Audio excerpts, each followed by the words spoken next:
Muito bem, então parece que podemos iniciar. Boa tarde a todas e a todos, bem-vindos. Eu agradeço o convite da Fundação e do professor Alfredo Teixeira para estar aqui neste papel. Isto é suposto ser sobretudo uma conversa, portanto eu vou dar um bocadinho o pontapé de saída nessa conversa, fazendo algumas perguntas que obviamente estão longe de esgotar a riqueza deste ensaio do professor Alfredo Teixeira, a Religião na Sociedade Portuguesa, mas enfim, que de alguma forma, pelo menos, abrirão o apetite e espero eu que também atalhem o terreno para que depois haja algumas perguntas daí desse lado. E eu começarei para já por duas perguntas muito abertas para ambos, uma para cada um, uma para o Frei Bento Domingos e uma para o Alfredo Teixeira. Se calhar começo pelo Frei Bento, para não começar pelo autor, que é perguntar, ainda por cima o Frei Bento escreveu a sua última crónica no Público exatamente sobre este tema, e eu pergunto ao Frei Bento como é que leu este livro. Não é para saber se leu sentado ou de pé, mas como é que olhou para o que está aqui neste ensaio? É assim um bocado complicado. Porquê? Porque há um percurso muito original. Quer dizer, já conhecia parte de outros escritos, mas aqui vem muito sistematizado. E é um bocado assim. A gente vivemos de dizer daquelas coisas um bocado esquisitas, que era o fim da religião, depois já era o retorno da religião, depois dizia-se que o século XXI ou será religioso ou não será, e depois havia, no campo católico, até no ano 2000, foi publicada uma obra sobre o catolicismo português, o cristianismo, uma obra que abrange tudo, mas conserva-se dentro do cristianismo, nos seus diversos aspectos. Mas o problema era assim. Umas pessoas que reagiram ao meu texto disseram: isso agora é a sociologia da consolação. Eu digo, a sociologia da consolação? Sim, é, porque afinal a religião não vai acabar, afinal o que há de acontecimentos são as transformações do fenómeno religioso. E portanto, as pessoas aflitas no interior da Igreja com a Igreja Católica, afinal, a Igreja Católica, as pessoas que se referenciam à Igreja Católica não são assim tão poucas, e depois o pluralismo religioso, que entrou em força, desde a lei da liberdade religiosa. Então, agora o problema que se põe, ao fim e ao cabo, qual é a religião verdadeira?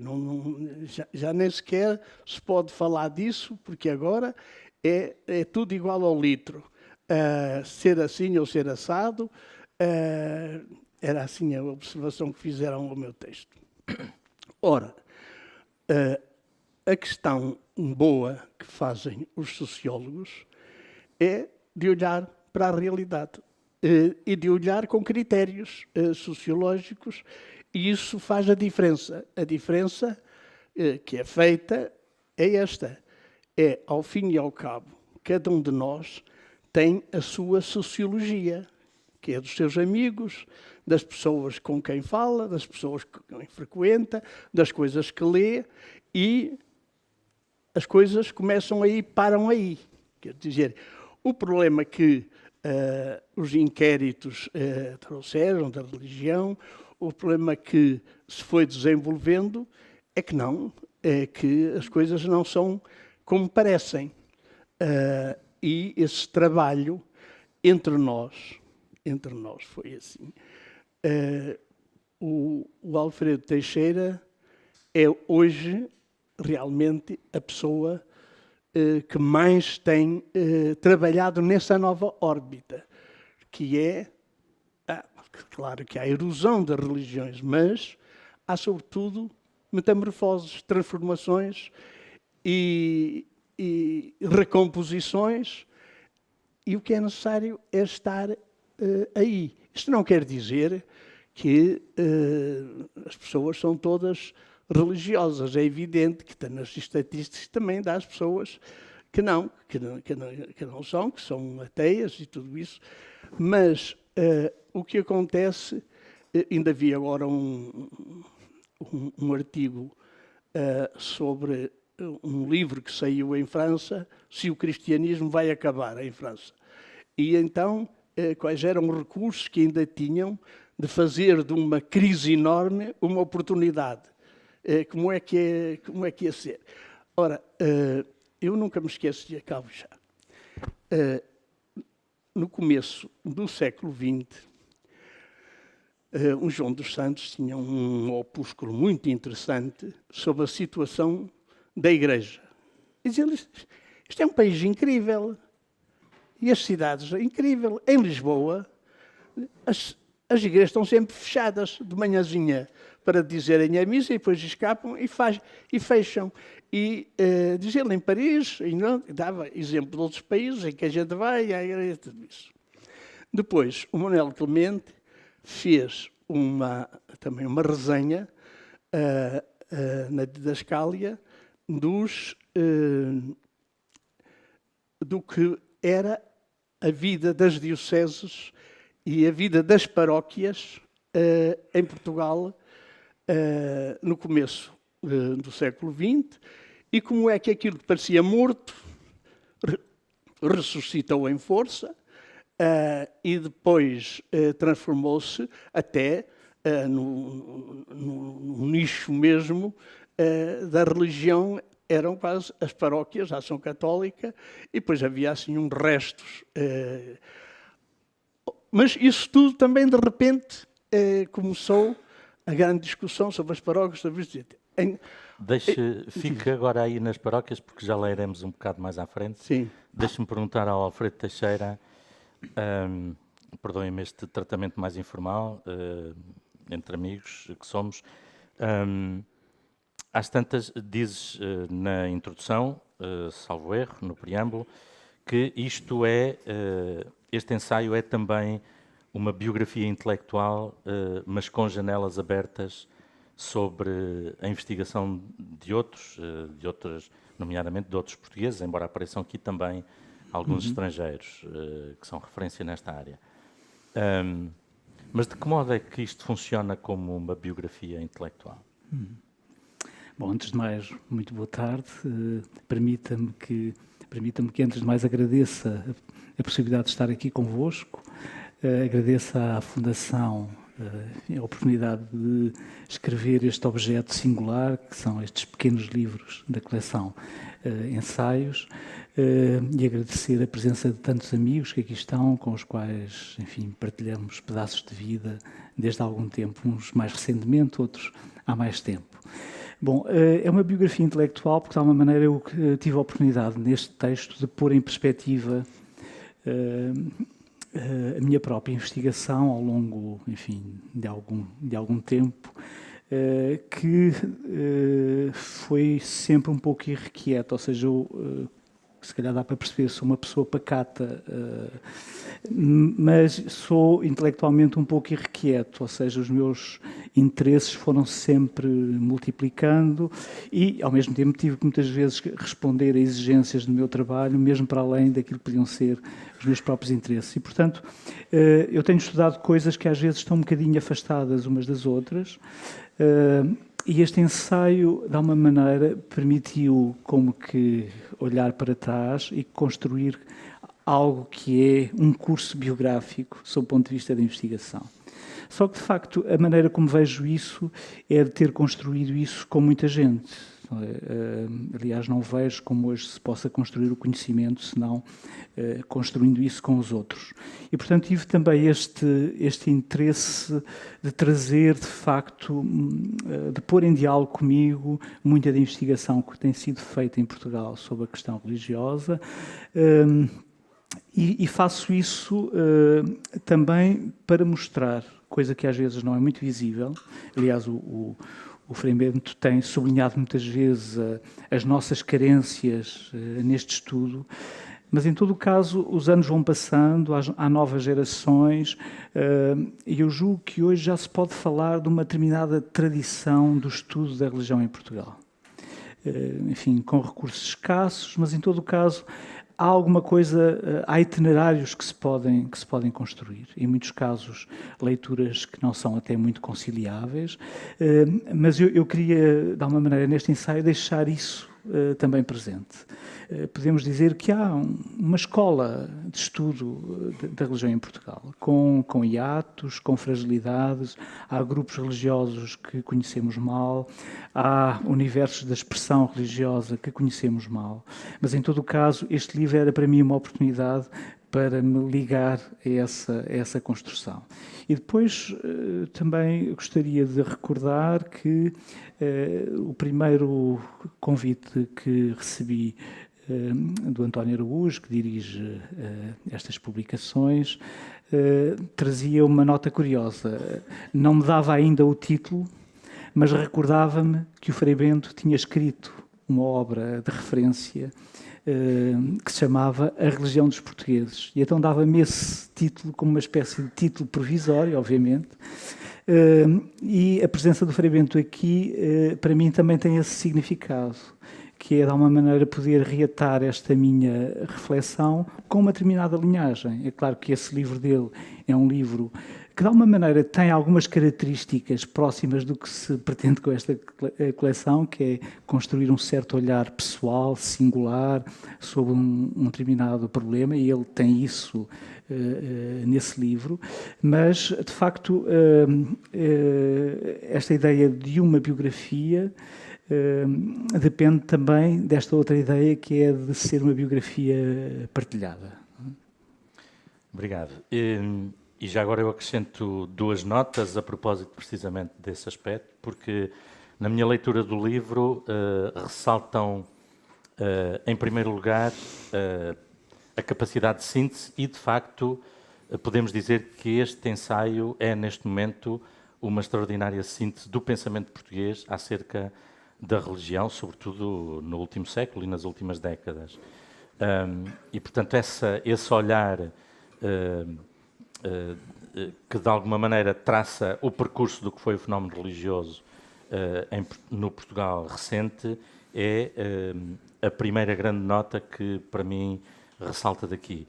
Uma segunda é, precisamente a propósito do livro do Frei Bento, A Religião dos Portugueses, que foi reeditado também o ano passado e que, aliás, está na bibliografia. E a propósito deste ensaio, há, na forma como eu leio os dois, pelo menos, há uma característica muito semelhante, que é os dois são capazes de cruzar vários olhares. São capazes de um olhar interdisciplinar permanente ao longo do texto. No caso do Alfredo Teixeira e deste livro em concreto, esse olhar, em primeiro lugar, é o do sociólogo, porque, desde logo, o tipo de proposta que aqui se faz é o do sociólogo, mas depois estamos permanentemente, ao longo do texto, a receber contributos, seja da antropologia, seja, por exemplo, de uma área que, se calhar, para muitas pessoas será menos conhecida, que é a área da música. Não é por acaso que às tantas, no meio do texto, exatamente, o Alfredo Teixeira, além de compor, dirige também um coro, e às tantas, no meio do texto, a propósito das tradições de Natal, faz-se uma incursão pela música, recordando a importância de alguma música tradicional de Natal. O mesmo caso, por exemplo, na questão da antropologia, também se vão buscar diferentes olhares e diferentes tradições que ainda existem a propósito do Natal. E depois, obviamente também, embora isso não seja a matriz do texto, mas está aqui presente também o olhar de alguém que é um leitor e um investigador apurado na área da teologia também. Enfim, depois poderíamos fazer incursões ou ter leituras de outras áreas, mas estas, para mim, são muito claras e são a revelação também, ou a tradução daquilo que é, desde há muito, a capacidade do olhar do Alfredo Teixeira de cruzar diferentes áreas e de, com elas, construir um pensamento. Para quem ainda não viu o livro, ele é de uma estrutura muito simples, está organizado em 3 capítulos, com 3 palavras. Aliás, além do mais, ler o Alfredo Teixeira é sempre ter um grande prazer do texto, como diria o Roland Barthes, e o texto é uma beleza lê-lo e, portanto, escuso-me de dizer outros adjetivos. O texto está organizado em 3 capítulos, dizia eu. O primeiro é a destradicionalização, o segundo, a individualização, e o terceiro é a diversificação. Obviamente, os 3 capítulos não são compartimentos estanques de uma realidade, são capítulos que eles próprios se interpenetram ao longo do texto. Porventura, ao longo da conversa, pode dar para citar 1 ou 2 exemplos dessas interpenetrações. Eu iria fazer uma segunda pergunta, neste caso para ambos, se ambos quiserem responder. A propósito da questão, tem a ver sobretudo com o primeiro capítulo, mas há aqui também depois um aspecto que se relaciona com o segundo. Mas a propósito da destradicionalização, fala-se da persistência da religião camponesa, usando até uma terminologia cara, por exemplo, ao Moisés Espírito Santo, e dizes que essa persistência durante as últimas décadas do século XX é uma característica da modernidade portuguesa. Ora, se recuarmos na história, e isso também é recordado no texto, o cristianismo começou por ser uma religião urbana, basicamente. O cristianismo implantou-se primeiro nas cidades do Império Romano e só depois, a partir, sobretudo, do século IV, com Constantino, é que a rede se começa a alargar a um itinerário mais rural. No texto chama-se a atenção, aliás, para esse trajeto, esse itinerário de ruralização do cristianismo, que é acompanhado pela estrutura paroquial que começa a nascer.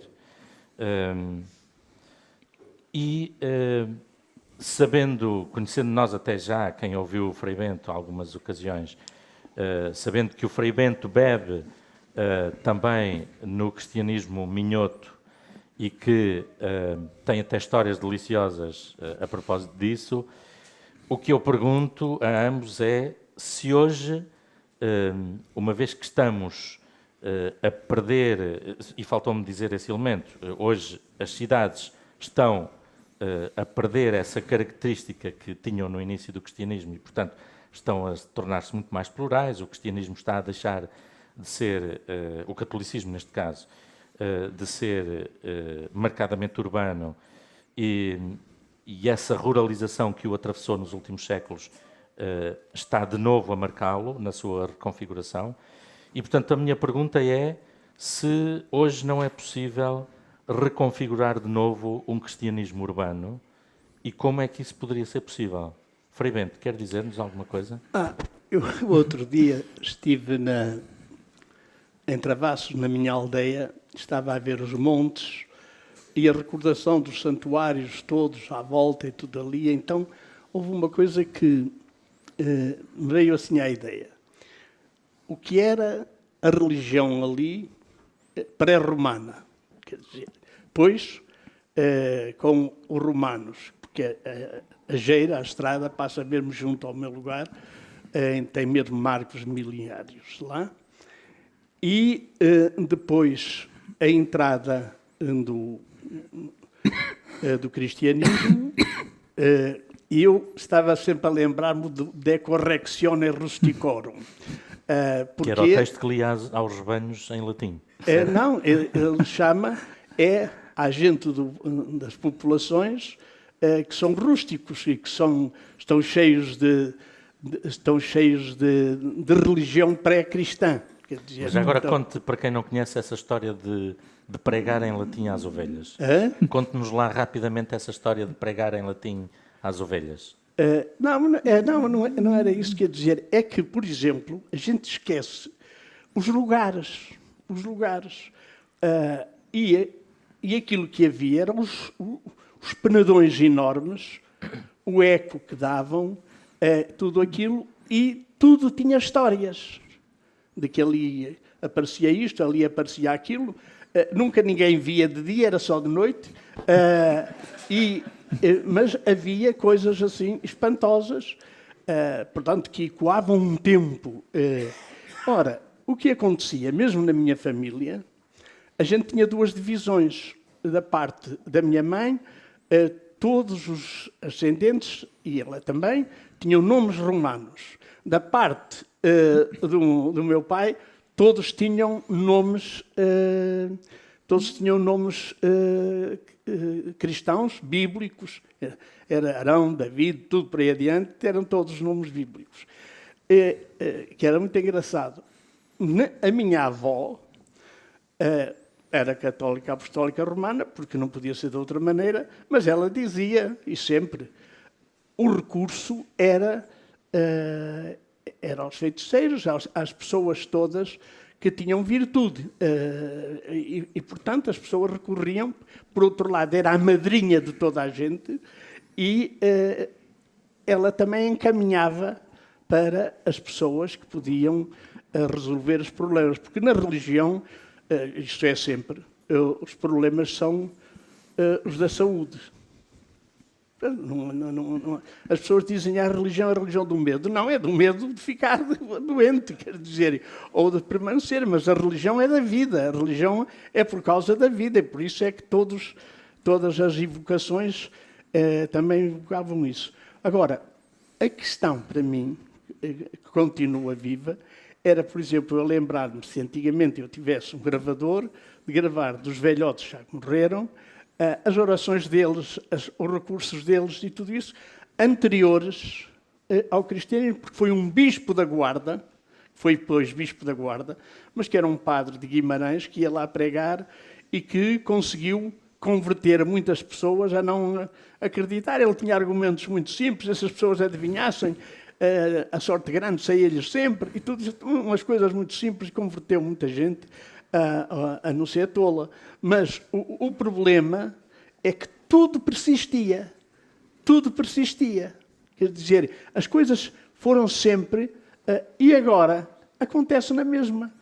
Há pessoas lá a angariar para levar pessoas, porque as pessoas assim do lugar não dá. Tem de ser sempre de outro lugar e tem de ser mais longe possível, ou ao Porto ou a Braga, para consultar as pessoas que os médicos não resolvem, como eles dizem, e pronto. Eu conto só duas historinhas para ver um bocado como isto é. Eu uma vez estava em Fátima, estava a celebrar a missa. Ainda era na capelinha, ainda era em latim, tinha de voltar para trás, Dominus Vobiscum e tal, e via sempre uma senhora com uma criança a chorar e a criança a chorar também, durante a missa toda. E cheguei no final, fui ter com a pessoa o que é que se passava, ela não queria falar, e tudo isso, mas de repente vi, ela já tinha feito 9 vezes tentativas de fazer as 3 voltas, já em 9 tentativas, e não conseguia. Porquê? Porque ela devia fazê-las com um boneco de cera na mão do garoto. Ora, o garoto dava cabo daquilo logo na primeira. Aquilo nunca mais acabava, a mulher estava desesperada. Depois eu lá falei com ela e disse, olha, cuidado, isto não é bem assim, sabe? Porque se há muita coisa em Fátima, é cera. Nossa Senhora não gasta muito cera. Há tanta aí. Ai, não diga isso. Estivemos assim em conversa E eu digo, olha, melhor é irmos para ali, ainda havia a pensão católica, digo, é melhor ir ali, dar um bocado de leite à criança, falarmos, conversarmos. Ao fim de um tempo bastante, ela então disse, olha, eu estou desesperada, porque fui a um sítio, ela não disse o quê, fui a um sítio e disseram-me que o meu filho não cura porque tem o espírito do avô. E mandou-me vir a Fátima a fazer estas voltas, mas tem de ser 3 voltas seguidas, e o miúdo com aquilo na mão. Digo que ela pediu-lhe um milagre maior do que todos os milagres de Fátima, que não dá. Acontece que digo, olha, melhor é ela dar um copinho de leite à criança e tudo isso, depois falamos. Então, foi. De repente, eu lembrei-me, digo, resolvo esta questão. A mulher riu e foi-se embora, nunca sei, ela era de Lisboa, o que é que aconteceu. Mas eu disse-lhe, olha, é assim, é capaz de ser o espírito do avô. E numa criança tão pequena é uma desgraça. Isso acho. Um espírito tão grande para uma criança tão pequena. O melhor, olha, vá lá à senhora ou o senhor que lhe mandou e que passe o espírito do avô para mim. Eu vou aguentar e pronto, e resolvemos. Isto, a mulher começou a rir, e pronto, e lá foi embora.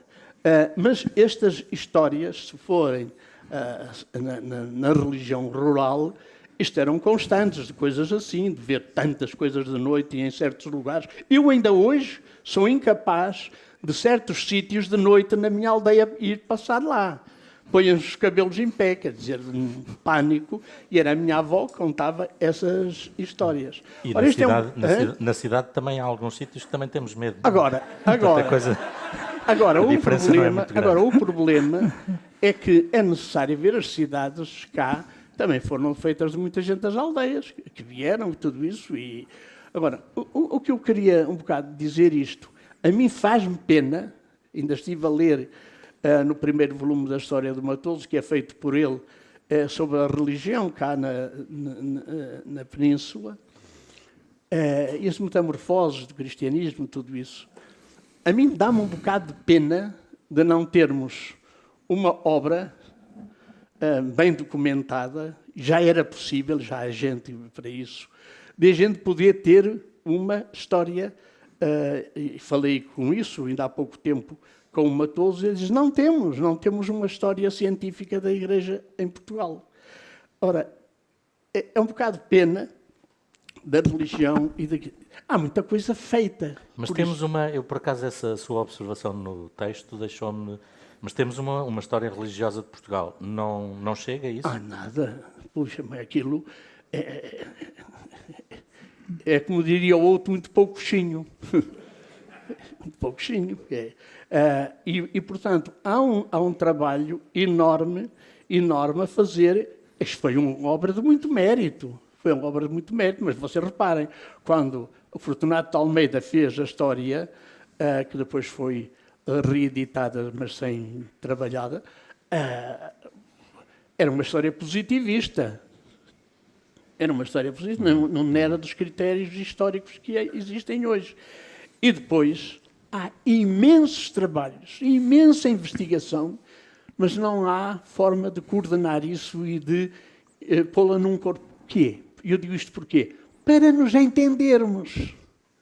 Porque o que a sociologia hoje faz é para nos entendermos na bagunça atual. Mas isto tem tudo por trás uma longa história. Isto é só a observação que eu dou. Mas eu tenho, por exemplo, as coisas no sábado, irei a uma coisa em Idanha Nova, que estão a fazer um curso de religião lá, e pediram-me uma coisa, eu vou fazer uma coisa sobre que relações há entre Fátima e a religião popular. Quer dizer, qual é a originalidade das duas coisas. Mas, por isso me ajudaste muito. Agora, a questão toda é que acho que há aqui um campo enorme de trabalho para os novos historiadores, já há tantos e tão bons, há tanta gente que tem tanta investigação, mas falta uma coordenação, porque, por exemplo, aquela coordenação do catolicismo do ano 2000 é excelente. Do catolicismo expõe-se o que há, mas aquilo não tem também, como é que é de dizer, não é picado por problemas. Não é picado. E onde não há problemas, as pessoas já têm a resposta antes da pergunta, não é? Desculpe. Alfredo, e as cidades? É possível essa configuração ou não? Bom, se calhar é preciso colocar um ponto de vista prévio a esse problema. Quer dizer, quando falamos de persistências, a persistência convive com mudança. E, portanto, não são duas dinâmicas separadas ou que se opõem. E depois há um outro aspecto que me parece importante. Enfim, o António apresentou-me como sociólogo. Uma das partes mais visíveis do meu trabalho são, de facto, alguns estudos sociográficos, mas a minha formação, sob o ponto de vista da investigação, é até mais antropológica. E isso corrige, de alguma maneira, um certo olhar que eu costumo chamar do religiosamente correto, que é observar o fenómeno da religião apenas a partir do ângulo da sua configuração confessional. E, de facto, há muitos problemas para conhecer a religião quando eu os trabalho e os penso, que não os penso a partir dessa ótica, se são catolicismo ou se são outra coisa. São religião na vida das pessoas, na construção das comunidades. E isso põe o meu olhar mais próximo da religião como uma dinâmica social. E não a partir apenas de uma lógica dedutiva, isto é catolicismo, vamos lá ver como é que isto agora está no terreno. E isso obriga-me a dizer que, de alguma maneira, esse problema é um problema da sociedade portuguesa, ou seja, essa dimensão, este percurso de destradicionalização não é uma questão religiosa, é uma questão social portuguesa. É preciso recordar que o próprio Estado Novo construiu uma ideia do Portugal-aldeia que serviu, enfim, uma determinada lógica de construção da identidade nacional. Portanto, esse processo não é um processo que pudéssemos isolar apenas na experiência religiosa. De facto, obviamente, sendo as instituições católicas, as narrativas do catolicismo romano, de facto, uma peça importante na construção dessa cultura, são, de facto, as mais afetadas por este trânsito. Reparem, quando nós, nos estudos sociográficos, por exemplo, isolamos as pessoas que vivem há menos de 10 anos, há 10 anos ou menos num lugar. Quando eu tenho este tipo de estratificação das amostras, o peso dos católicos diminui imediatamente. Ou seja, sempre que eu lido com população ou mais jovem, ou que está num lugar há menos tempo, quer dizer que, obviamente, ou porque é mais jovem, ou porque está, enfim, sob o ponto de vista social, numa dinâmica de trânsito, de mobilidades, tudo isso afeta essa identidade de uma religião, como eu chamo, a religião do Deus da nossa terra, não é? Uhum. Essa religião da bênção, da troca com os seres divinos, enfim, a promessa, tudo isso é extraordinariamente afetado neste trânsito de destradicionalização. E, portanto, de alguma maneira, o que é interessante no caso da sociedade portuguesa, e eu acho que isso é uma singularidade, é que talvez, como determinação social, persistiu de facto até bastante tarde. Eu sei isso pela minha própria experiência. Eu nasci em 1965. Portanto, não sou muito jovem, também não sou avô, mas eu, na minha infância, quando visitava a minha aldeia de origem, eu e a minha família somos originários de uma aldeia do Alto Douro, enfim, concelho de Mesão Frio, para quem conhecer essa região.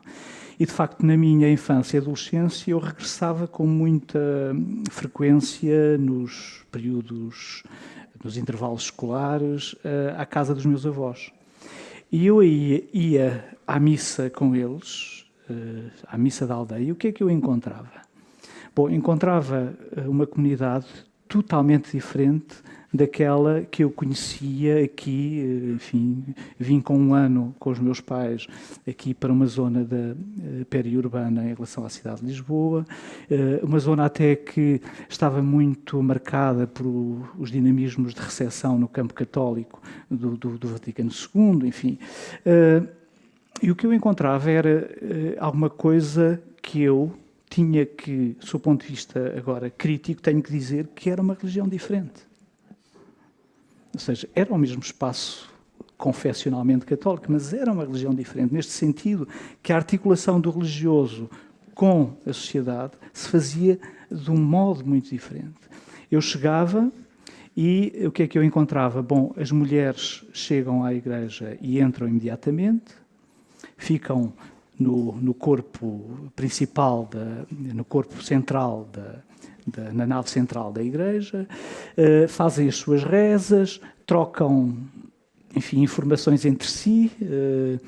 Os homens estão no adro, estão a falar das colheitas, das pragas, da meteorologia, e quando tocam uma sineta, entram na igreja. E vão ficar aonde? Ficam na zona mais próxima do presbitério, portanto do altar, e alguns mais jovens ficam à porta. O que é aquilo? Aquilo é a aldeia, não é? Ou seja, aquela comunidade ali reunida duplica de alguma forma a própria estrutura da aldeia, incluindo os papéis de género e o que é ser homem e mulher na aldeia. Aliás, devo recordar que durante muito tempo eu entrava sempre com a minha avó, porque obviamente as crianças e adolescentes até uma determinada idade fazem parte do campo feminino, não é? Da esfera do feminino. E recordo muito bem, que já não sei bem com que idade, mas fiquei muito contente com aquele domingo em que pude entrar com o meu avô junto dos homens e ocupar o meu lugar de homem. Uma espécie de ritual de iniciação. Portanto, eu estou a contar esta história aqui na Baixa Chiado, Lisboa, enfim, agora quase uma cidade global, enfim, atravessada por trânsitos diversos, e essa história está na minha experiência. É isso que eu quero dizer com as tais persistências.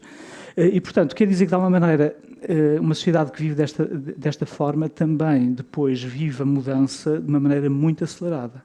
E, portanto, essa reconfiguração da cidade, o espaço urbano tornou-se o espaço, de facto, de multiplicação das diferenças. Enfim, há um antropólogo, o Canclini, que usa uma expressão que eu acho forte, que é interessante, que é a própria explosão da diferença. Não é? E o espaço urbano e metropolitano é isso.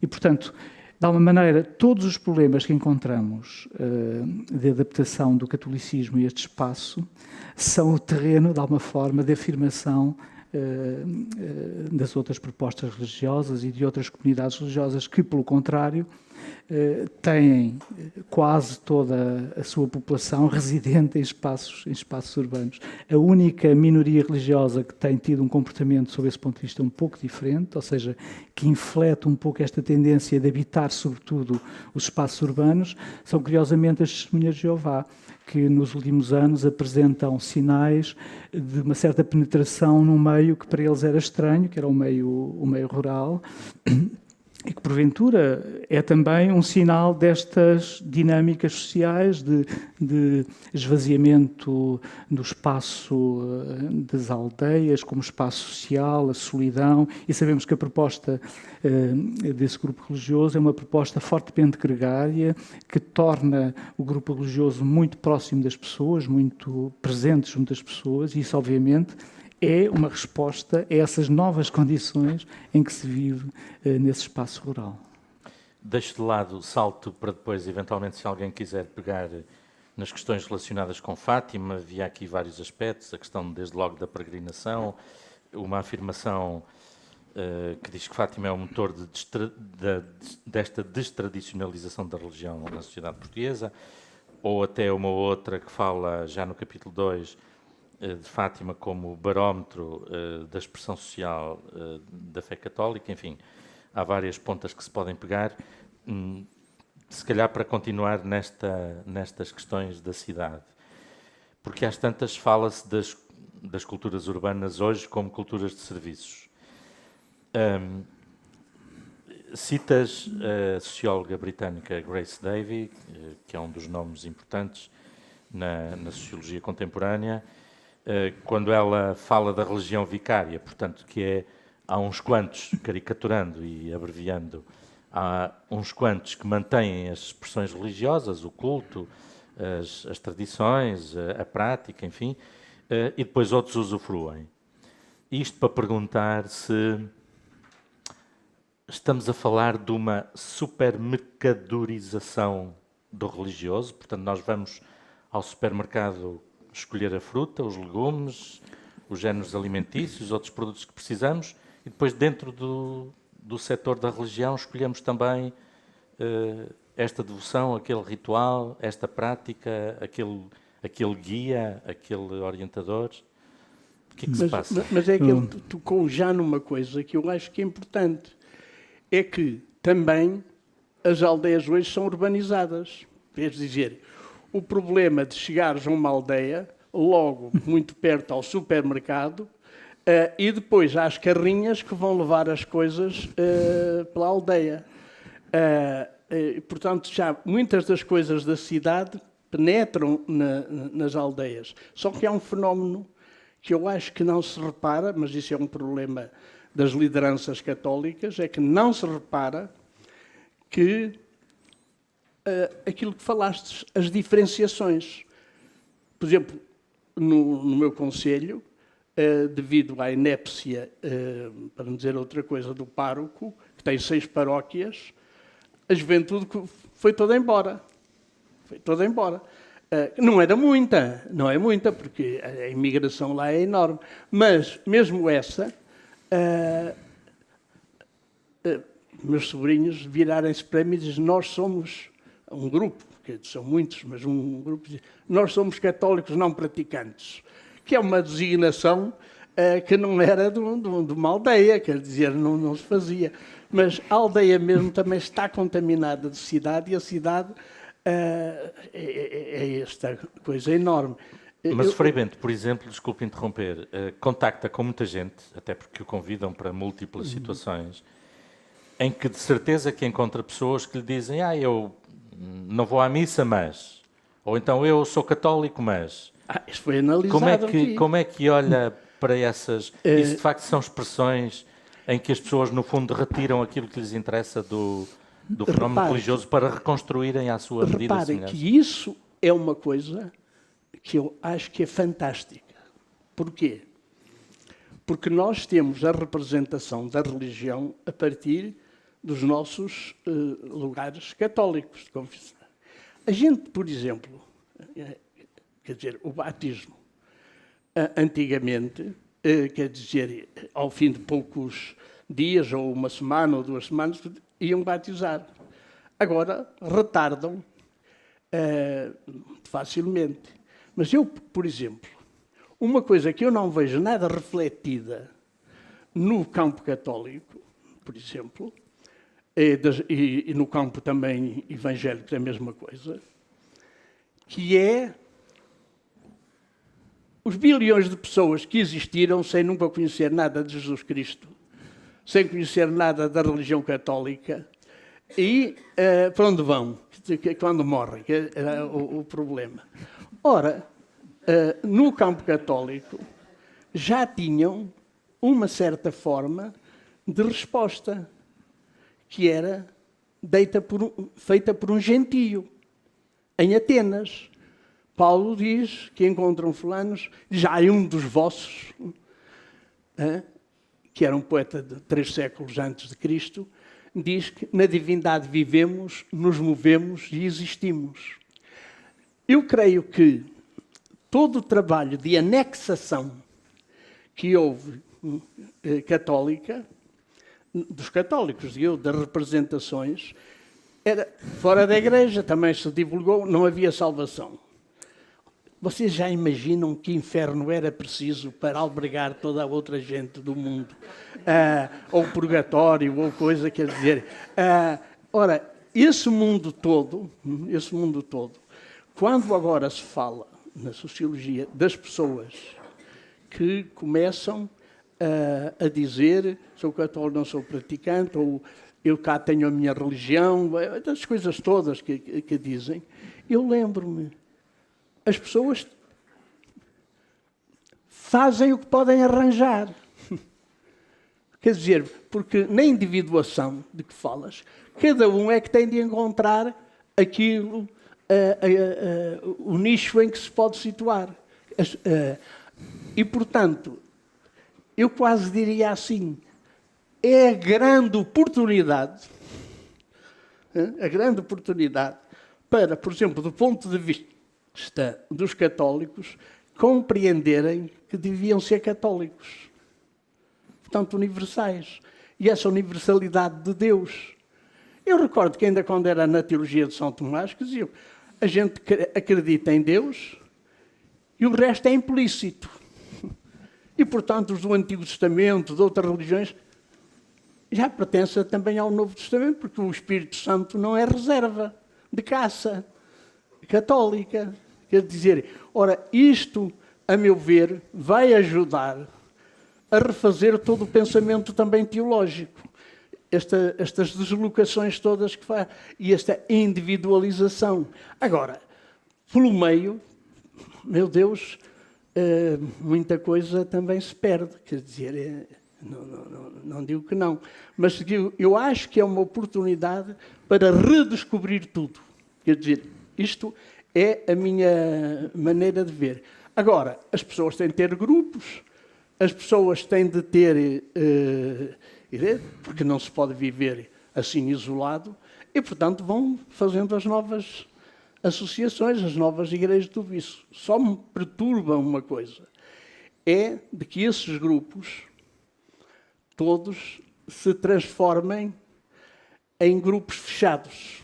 Quer dizer, há muitos, e eu muitas vezes até encontro isso no diálogo interreligioso, cada um vai expor o seu modelo, que é o melhor. Quer dizer, a minha religião e tudo isso, as características.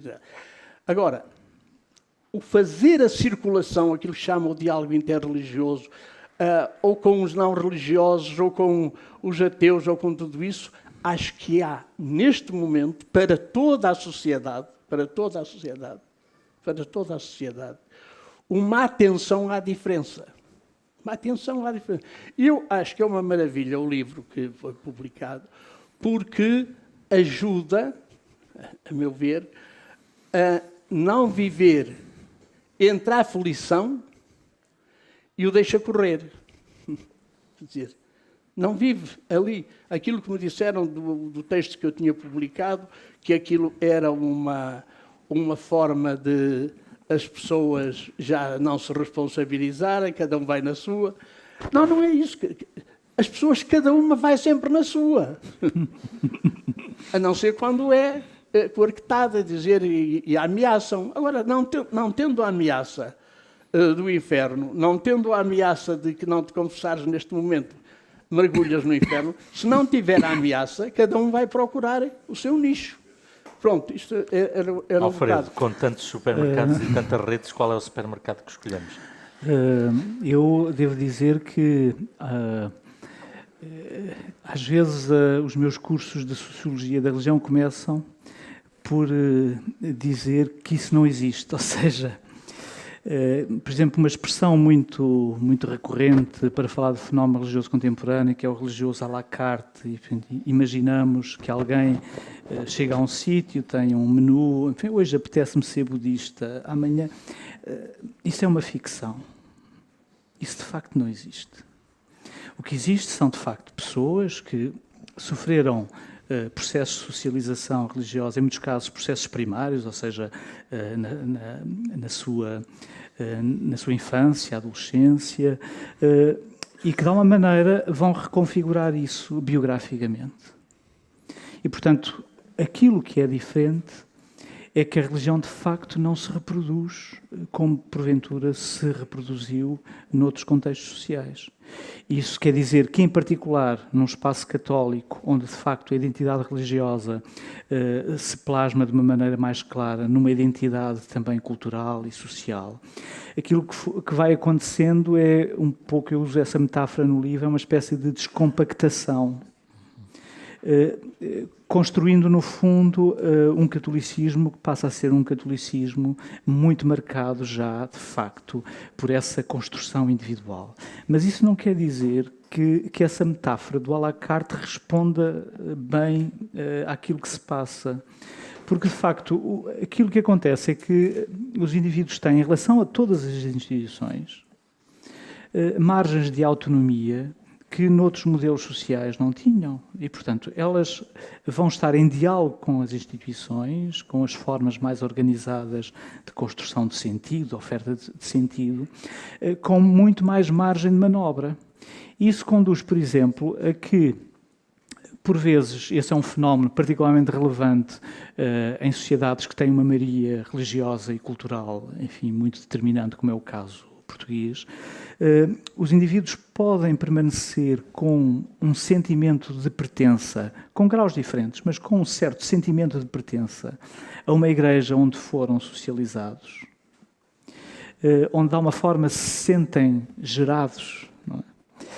Independentemente do destino das suas próprias convicções e crenças, que podem sofrer moldagens biográficas muito diferentes. E por isso é que aquele estereótipo, no caso dos católicos, o estereótipo católico praticante e não praticante, é uma máscara. É uma máscara porque, de alguma maneira, no uso mais comum desse termo, isso define um critério, é definido a partir de um critério institucional. E, portanto, os não praticantes são quem? Por exemplo, em alguns estudos sociográficos incluem-se nesses não praticantes tanto a pessoa que responde que vai uma vez por mês à missa ou a que vai menos de uma vez por ano. Pergunto, objetivamente, são católicos iguais? Mas provavelmente para uma dicotomia comum poderiam ficar dentro de conjuntos, enfim, dentro de conjuntos que, no fundo, se tornam uma espécie de ecrã que não nos deixa conhecê-los. E, portanto, de facto, no espaço católico, o fenómeno da diversificação tem esta expressão, de uma certa reconstrução. Isso reflete-se até em algo, e alguns investigadores na Europa têm, não muitos, mas alguns colegas italianos, por exemplo, têm prestado muita atenção a este aspecto concreto, que é como é que os católicos respondem nos inquéritos à pergunta acerca da frequência com que vão à missa. É curioso observar que, de um modo geral, nós temos a sensação que os resultados que se obtêm estão nivelados por cima.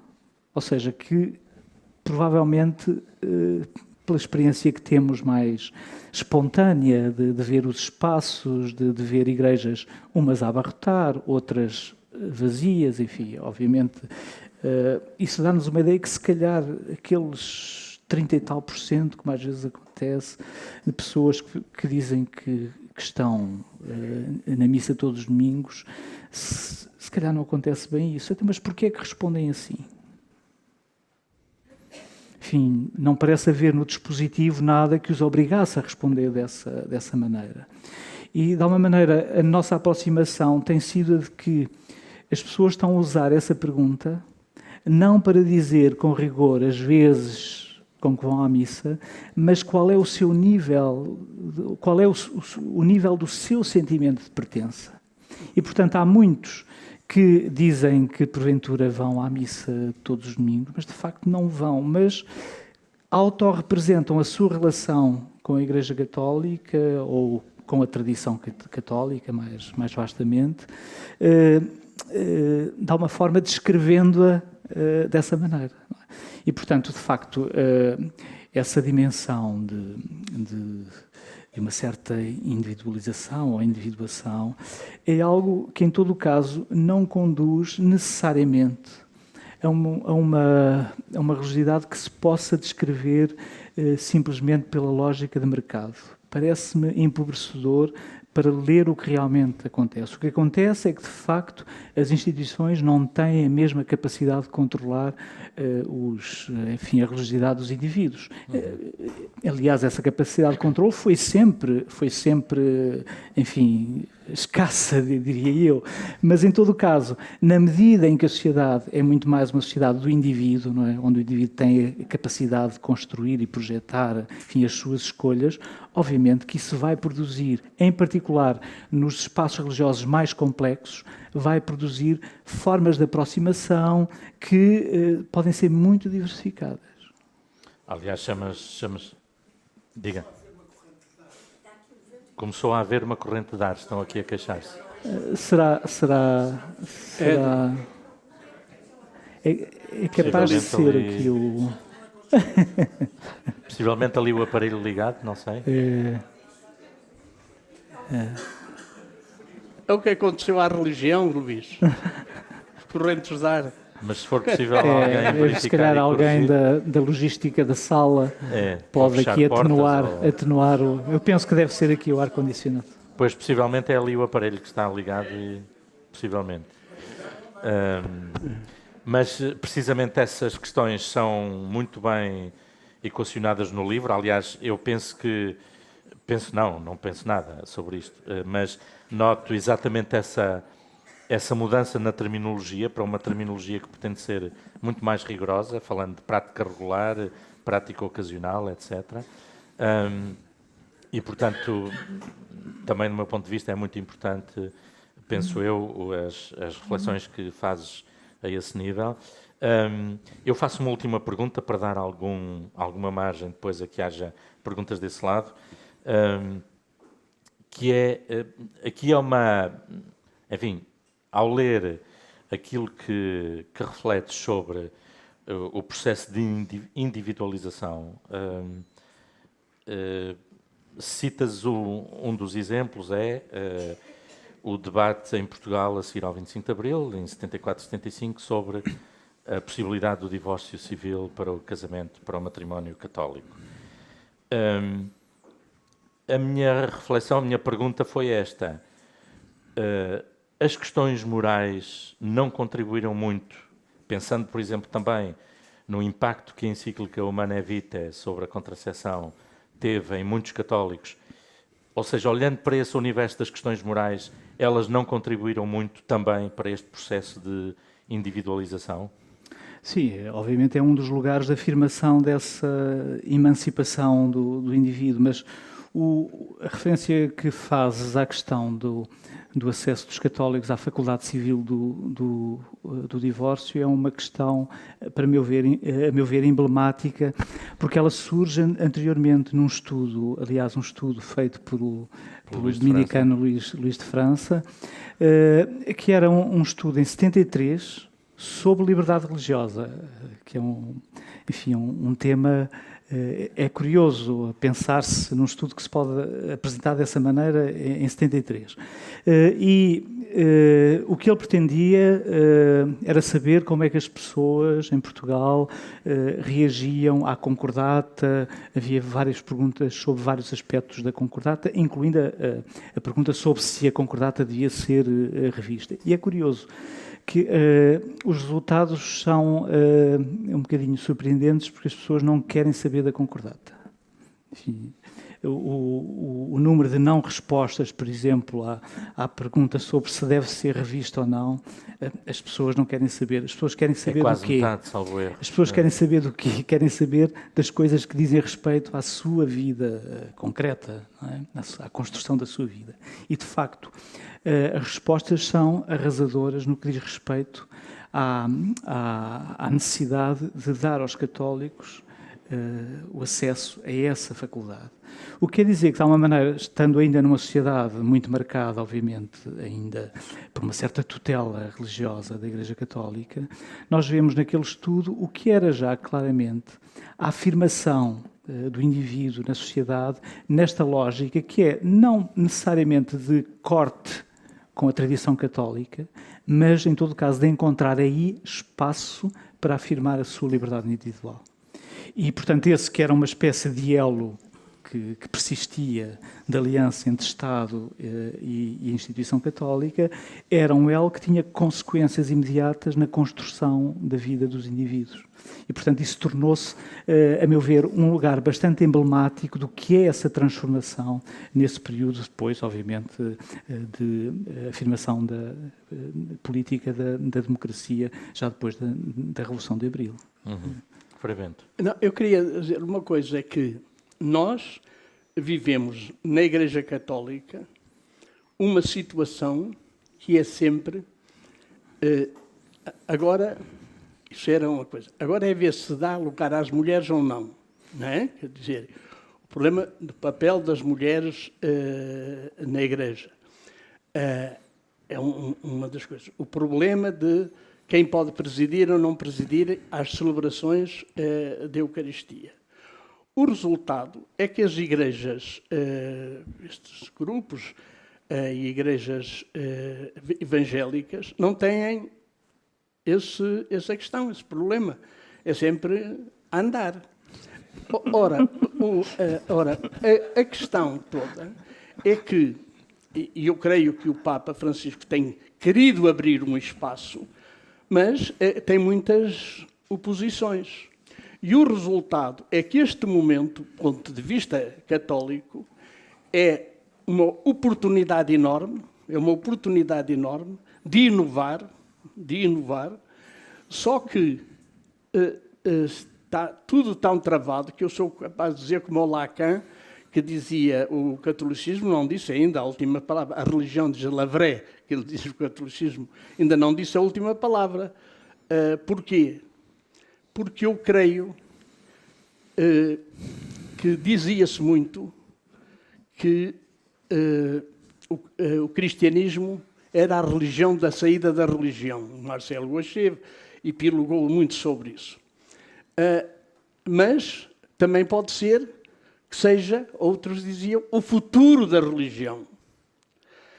Pode ser o futuro da religião se for capaz de perceber o que está a acontecer na sociedade e de voltar a algo mais nuclear. Quer dizer, isto é dizer assim, mas isto é apologética. Claro que é. Ora, é evidente. Não sou protestante, não sou judeu. Agora, a questão toda é que eu acho que nos aconteceu, por uma história que se pode muito bem, tem muitas razões de ser, é a história, mas que há uma oportunidade enorme, porque eu chamo a atenção para uma coisinha muito simples, que é um livrinho pequenino do cardeal Ratzinger, de 1969-70, de umas conferências que ele fez na rádio. E ele diz, aqui em qualquer lado, que ele diz assim, uma coisa que muito rapidamente, que eu acho que nós, que isto é que eu acho que a religião da resignação. Ele diz assim, ainda não tinha feito a involução que teve depois, não é? E ele diz assim, façamos um passo adiante. Da crise de hoje, também desta vez, sairá amanhã uma igreja que perdeu muito desta vez, sairá amanhã uma religião que perdeu muito. Ela será pequena e em grande parte deverá começar do início. Ela já não poderá encher muitas das construções, vai por aqui adiante, depois diz assim, seremos uma igreja muito minoritária, mas de voluntários. Uma igreja de voluntários. Ora, isto, dizia ele, 69, 70 foram as conferências que ele fez na rádio em Munique. Ora, depois fez um percurso todo ao contrário deste. Mas o problema que se põe é este. É que eu acho que a descoberta deste pluralismo enorme, destes imensos caminhos que há, não deve, pelo contrário, deve provocar em que cada uma das religiões também dê o melhor de si. Ora, no caso católico, estamos piados por um conjunto de coisas que dizemos que não podem ser de outra maneira e dizemos sempre que podem ser de outra maneira. Por exemplo, homens casados poderem presidir à Eucaristia, não há objeção nenhuma, mas não se faz. As mulheres, agora anda-se com a questão das diaconisas, que eu acho que é um cavalo de Troia bom. Porquê? Porque passam a pertencer ao sacramento da ordem, não é? E, portanto, como é que vão poder que não podem ser presbíteras nem bispas? Embora bispas já haja bastantes. Mas, agora, o problema todo que ponho é este. É um momento fantástico para rever. Mas ninguém pode decretar. O Papa também não pode decretar. Que movimentos se fazem são movimentos contestatários sempre, que é importante, mas não basta. É necessário começar a surgir movimentos de construção, da construção com as outras religiões, com as outras igrejas, com os outros movimentos, de ter esta capacidade católica de receber de todo lado, que era uma coisa que era muito ser uma religião osmótica, que faz osmose de muitas coisas. Pronto, isto é um bocado para dizer que estas coisas que se discutem da pertença católica, a mim também me afligem. Claro que afligem. Porquê? Porque há, oh meu Deus, muita ovelha sem pastor. Quer dizer, muita gente que precisava de pertencer a um grupo, ser ajudada, estimulada, a estudar, a avançar, e não, por coisas absolutamente que a mim me parecem absurdas e a outras pessoas lhes parecem essenciais. E ninguém pode anular o outro. Muito bem. Vou passar a palavra a esse lado, porque já não temos muito tempo e, de qualquer maneira, vamos até às 8 e qualquer coisa. O que eu vou fazer é juntar 2 ou 3 perguntas para depois devolver a palavra à mesa, porque senão com perguntas e respostas acaba por ser mais demorado. Temos ali já um pedido de palavra. Eu penso que há um microfone, não é? A minha pergunta é muito simples e é esta. Ontem na Católica uma pessoa pertencia a uma comissão mista, aliás o moderador de hoje estava lá também ontem, ouviu dizer, alguém perguntou se era preciso um concílio para mudar, para a mulher poder ser ordenada. E alguém responsável na mesa dizia, não é preciso, basta o Papa querer. Eu perguntei, é assim ou não é? Segunda questão, que é muito simples também. A força do que se está a passar agora com as migrações, isto também foi citado ontem, leva que em Liège, na Bélgica, um bispo católico assistia a um bispo ordenar 24 ou 42 diaconisas. O António Marujo ouviu ontem. Sim. Não será que isto vai precipitar uma alteração da prática, nomeadamente da ordenação? Está a aceitação mais rápida? Porque Liège, na Bélgica, acho que o bispo católico assistiu a essa ordenação das diaconisas. De um bispo ortodoxo. Como? De um bispo ortodoxo. De um bispo ortodoxo. Sim. Portanto, o António Marujo melhor ainda coloca a situação. Eu gostava, porque acho que uma se encaixa na outra. Muito obrigado. Mais alguma pergunta? Está ali. Boa tarde. Eu começo por felicitar a organização do encontro, portanto, a Fundação, o Centro Nacional de Cultura e o autor do livro. Eu percebo a aflição do Frei Bento, que se coloca a partir de um lugar que é o lugar do teólogo católico. Penso também que a observação que o autor da obra, portanto, o Alfredo Teixeira, nos faz, procura um outro lugar, que é o lugar da não confessionalidade da sociedade. E eu creio que este passo é o passo que nós estamos ainda a dar na sociedade portuguesa. Daí que perceba, e portanto sem querer polemizar, que Frei Bento desvalorize alguma produção historiográfica que se situa do ponto de vista da história religiosa de Portugal e não da história eclesiástica ou da nova história da Igreja Católica em Portugal, que são duas coisas de facto distintas.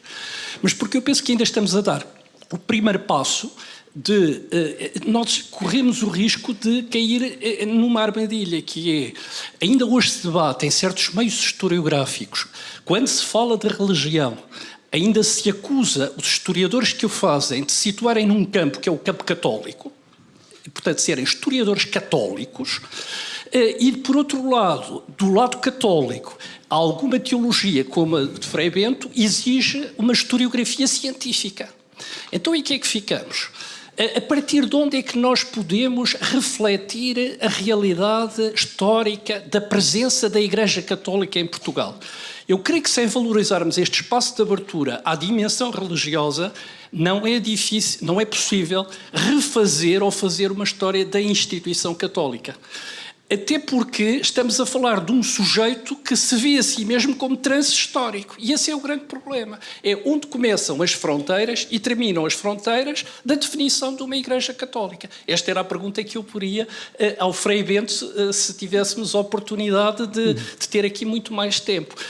Agora, este debate tem que se fazer, em primeiro lugar, do ponto de vista social, o reconhecimento com tranquilidade da instância do religioso que faz parte da sociedade, e depois tem que haver outros lugares, e eu aí, como historiador, sou capaz de ir ao encontro das preocupações teológicas, historiador do catolicismo, de ir ao encontro das preocupações teológicas do Frei Bento. No espaço católico não há, de facto, muitos lugares, nem muitas oportunidades para que estes debates se tenham. Mas esse é um problema da Igreja Católica, que a Igreja Católica tem que ser capaz, ou não, se quiser ter esse debate. Agora, não podemos impedir o debate social em nome ainda de uma tutela ou de uma suposta ideia de que a sociedade portuguesa é tradicionalmente católica. Porque, de facto, a realidade que nós hoje vivemos, seja em mundo urbano, seja em mundo rural, é, de facto, a da individualização, a da destradicionalização e a da recomposição.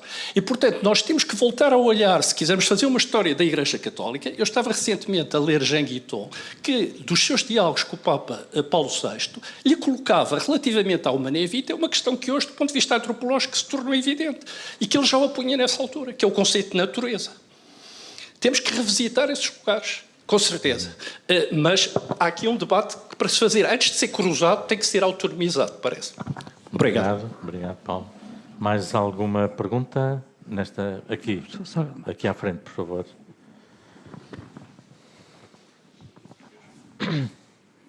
Muito obrigado. Eu vou fazer duas perguntas, mas antes tenho que fazer um comentário em uma interpretação do que disse o Frei Bento, que é, eu acho que ele está, a aflição do Frei Bento é por recear ficar sozinho no céu. Eu não vendo bilhetes para lá nem dou. Sozinhos ou acompanhados, para algum sítio iremos. Portanto, eu acho que esta minha introdução tem que ver com as duas perguntas que eu vou fazer e que são basicamente para o Alfredo Teixeira, que o felicito. Primeiro, hoje nós temos 10% de pessoas que são batizadas à nascença. 10%. Daqui a uma geração, Portugal vai ser outro. E depois temos um número extraordinário de pessoas que, nas respostas às sondagens, vai à missa, que batiza, as coisas mais extraordinárias. Nós sabemos, em sociologia política, que a sondagem mede a opinião, mas é má para medir comportamentos. Em França, no tempo do general de Gaulle, havia um fenómeno muito conhecido. Nas sondagens de opinião, os comunistas tinham o máximo 5% dos votos. Na realidade, nunca tinham menos de 14 e chegavam aos 20. A opinião dominante na altura, para explicar a divergência, era sociologia política. Não estou a dizer que se aplica. Era que aquilo que o Duverger chamava o complexo de Panurge, as pessoas dizem o que acham que a maioria quer ouvir. E quando há uma pressão forte, não dizem. Este esquema da sociologia política será aplicável aos exames de prática ou não prática. Ponto 1. Ponto 2. Eu não li ainda o livro. mas soube pelo Marujo que o Alfredo Teixeira qualifica Fátima de destradicionalizador. Consegui dizer. Eu acho que é exatamente ao contrário. Fátima são peregrinações, a Idade Média está cheia de peregrinações. As paróquias, tal como nós as conhecemos, nascem com o Concílio de Trento. Por outro lado, o catolicismo de Fátima é o mais tradicional em termos de relação com o transcendente que nós encontramos. Muitas pessoas que eu conheço não vão a Fátima porque acham que aquilo é uma religião estapafúrdia. Sem razão, não estou a dizer o que é que eles dizem do altar, estou a dizer a imagem. Eu iria dizer, do ponto de vista analítico, que em Portugal, que Fátima é tradicional, que em Portugal o que subsiste é a religião tradicional e o que foi votado negativamente é o catolicismo das paróquias. Não há 30% da população de Lisboa que esteja nas paróquias. Eu aqui há tempos resolvi fazer uma sondagem, uma medição estatística. Fui à missa das 7 ao sábado, umas 10 ou 12 paróquias, depois comparei com a população, 2, 3%. Fazendo a extrapolação para o conjunto das missas, não para as pessoas que lá estavam. Bom, é o Concílio Vaticano II que está a ser votado negativamente e a tradição que está a ganhar. Tradição neste sentido. Concorda? Muito obrigado. Obrigado. Uma pergunta mais dirigida a cada um de vocês e uma inicial... Sim. E uma mais... A Fátima é intitulada Religião dos Portugueses. A comparação dos dois títulos é muito sugestiva. Sim, está dito. Dá para fazer a comparação, e era interessante fazê-la, dos dois títulos. A Religião dos Portugueses é o livro que o Bento escreve, quando a atitude em relação à religião é bem diversa, medindo pela prática dominical, que é o critério que os dirigentes religiosos têm na cabeça.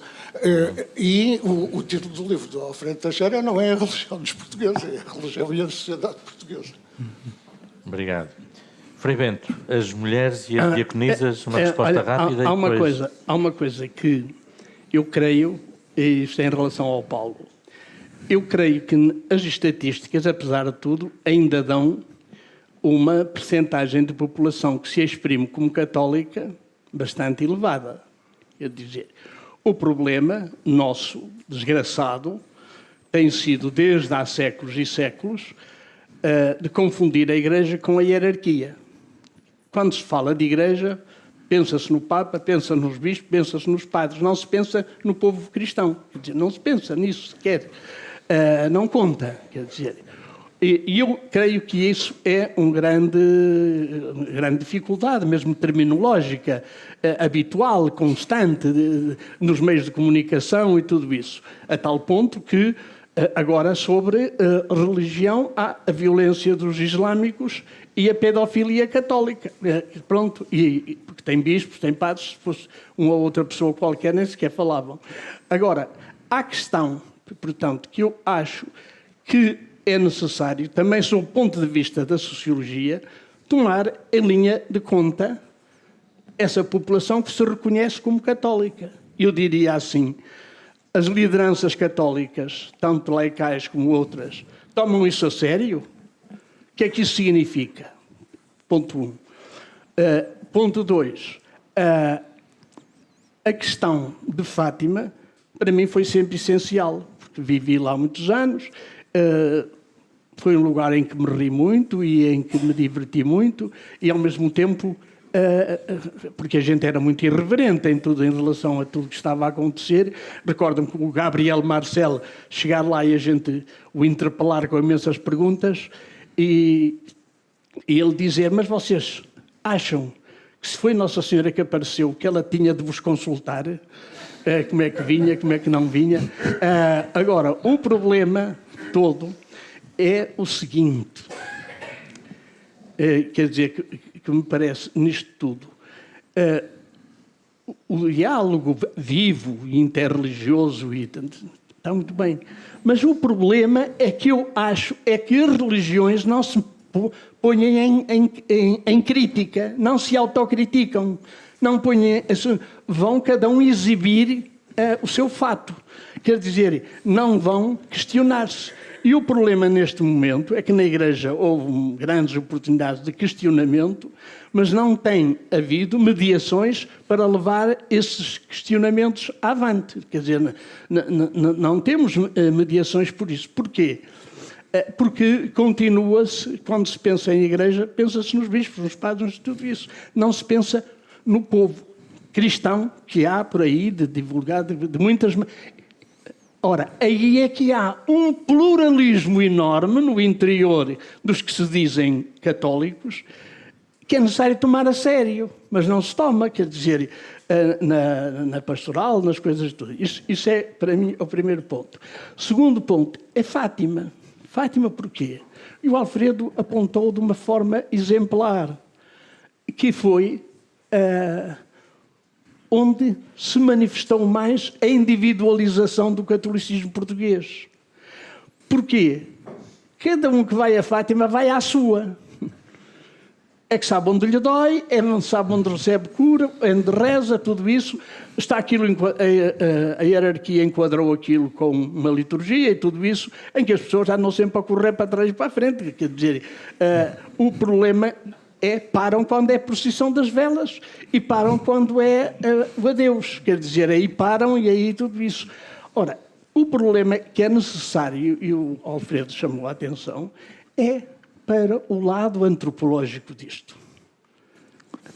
As pessoas, muitas vezes, quando conversavam em Fátima, diziam: a última vez que me conversei foi quando vinha a Fátima. Dizia: onde é que veio a Fátima? O problema é que Fátima, e por isso não temos o problema agudo que há de muitas outras igrejas noutros países, Fátima agrupou o não organizado, o não comandado, mesmo quando vão são as excursões a Fátima, entrando na caminhonete já é outra coisa, mas lá cada um é que sabe porque foi, porque não foi. É engraçado ver um livrinho que saiu das narrativas, mas podiam sair milhares, das narrativas das pessoas que foram a Fátima. Ora, essas narrativas, não há nenhuma que diga: foi o padre que me mandou, ou foi o padre que me mandou, ou foi o bispo que me mandou. Não, veio porque lhe doía, veio porque tinha de agradecer.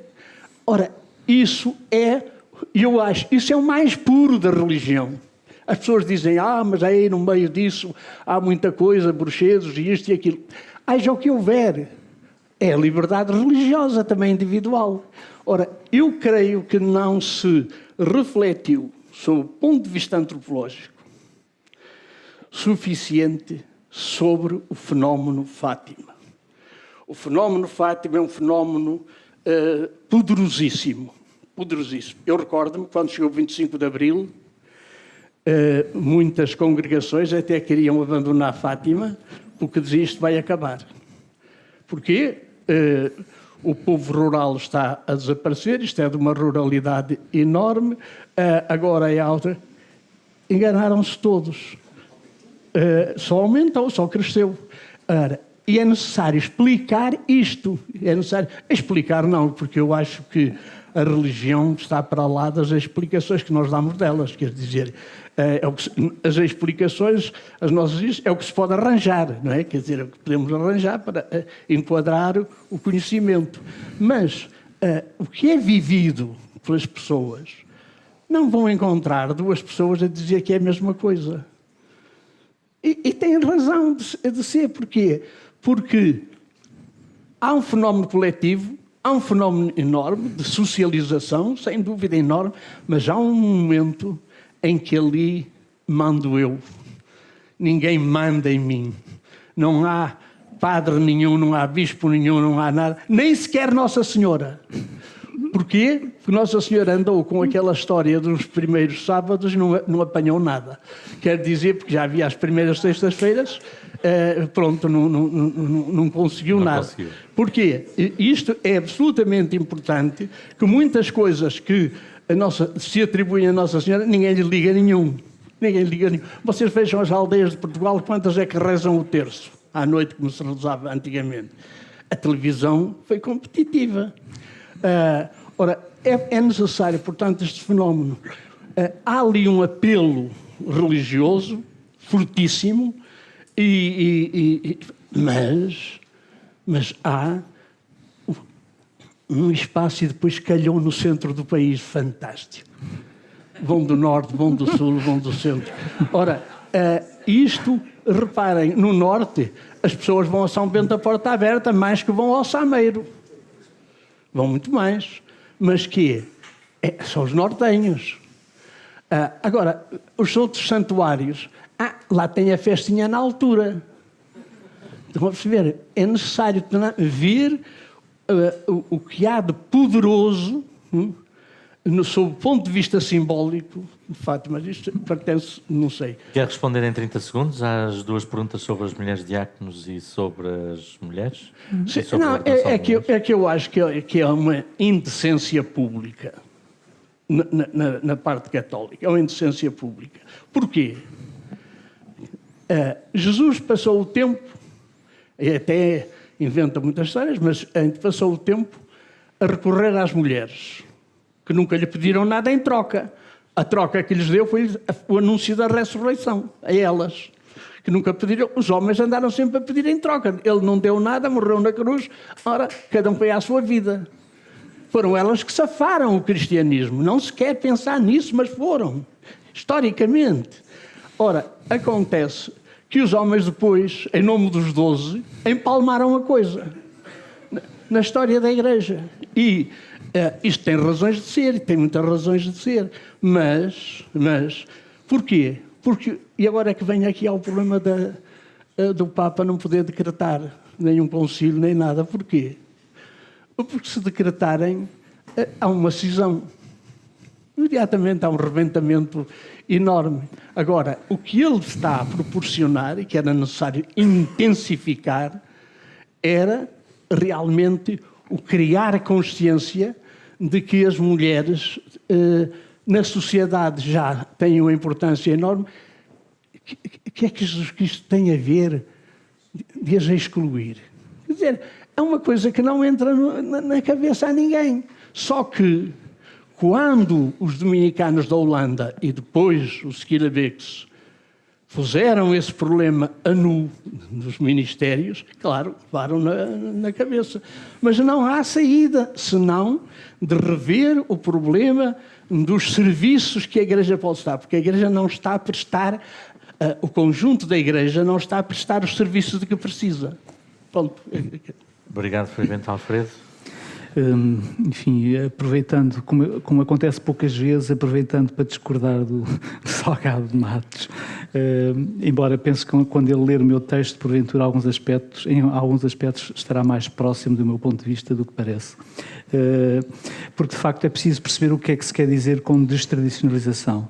No fundo, trata-se de uma recolocação daquilo que persiste noutros quadros sociais, não é? E por isso é que, de alguma maneira, eu chamei a atenção para que esta dimensão da persistência, ou do que persiste, convive com a mudança. E o que acontece, de facto, com Fátima, e penso que me acompanhará sob esse ponto de vista, é que Fátima se descola, do ponto de vista dos quadros sociais em que se vai construir, se descola do fenómeno tradicional da romaria. Aliás, alguma da primeira legislação eclesiástica que há sob o lugar de Fátima é proibir comportamentos típicos da prática de romaria, sobretudo como acontecimento festivo. E, de facto, a prática de romaria em Portugal, nos anos 70, a década de 70, nós ainda tivemos antropólogos europeus a virem a Portugal para estudarem essa prática relativamente única já na Europa, que era a prática da romaria. E a romaria, o que é uma forma de peregrinação, é uma forma de peregrinação que tem características comunitárias muito fortes. Fátima descola-se disso e descola-se em várias dimensões. Por um lado, descola-se de uma dimensão local ou regional. Os santuários até Fátima eram santuários ou locais ou regionais. Os que tentaram ser nacionais, enfim, aqui mais perto da geografia do Frei Bento, os que tentaram ser nacionais nunca o conseguiram, viram sempre frustrada essa possibilidade. E, portanto, Fátima descola-se desse fenómeno, mas, ao mesmo tempo, torna possível o transporte de determinadas vivências religiosas tradicionais para um novo quadro de vivência social. E por isso Fátima vai ser essencial em todas as formas de diáspora da sociedade portuguesa. Tanto da diáspora dos que vêm das regiões rurais para o espaço urbano e periurbano, como, de facto, os que sairão do país. Fátima torna-se portátil, sob esse ponto de vista. E isso é um sinal da sua modernidade, ou seja, a capacidade que o religioso tem de acompanhar os fluxos, de acompanhar, enfim, de se reconfigurar em novos quadros sociais.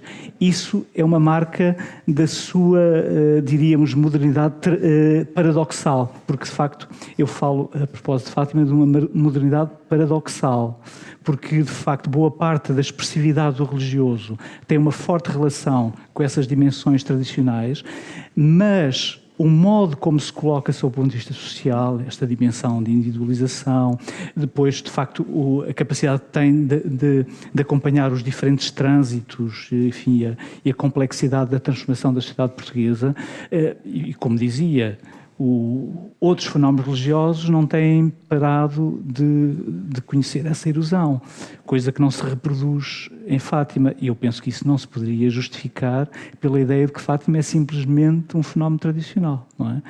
Isso não justificaria a própria persistência do fenómeno na sociedade portuguesa. Portanto, aí eu penso que talvez havemos de conversar mais sobre isso, mas penso que se calhar não estamos tão longe, embora eu tenha aproveitado para discordar de si, porque acontece poucas vezes, em todo caso. O Frei Bento, na religião dos portugueses, já tem palavras Sim. precursoras disso e que chocaram muito o pessoal mais modernizador, na altura às vezes chamado progressista, porque achava que ele estava a defender Fátima, que era considerado uma coisa reacionária. E que são, se calhar não discordamos nada, eu só estava a comentar. Estávamos a conversar. Estávamos a conversar. Eu comecei por dizer que não li. Muito obrigado. Como repararam, fui muito incapaz de moderar o horário de forma a terminarmos às 8 e tendo possibilidade, pelo menos, de ter dado uma segunda volta à mesa, mas, enfim, estas coisas são mesmo assim. Muito obrigado pela vossa presença e o livro está aí, portanto, há de dar motivo para reflexões, quanto mais não sejam pessoais. Muito obrigado.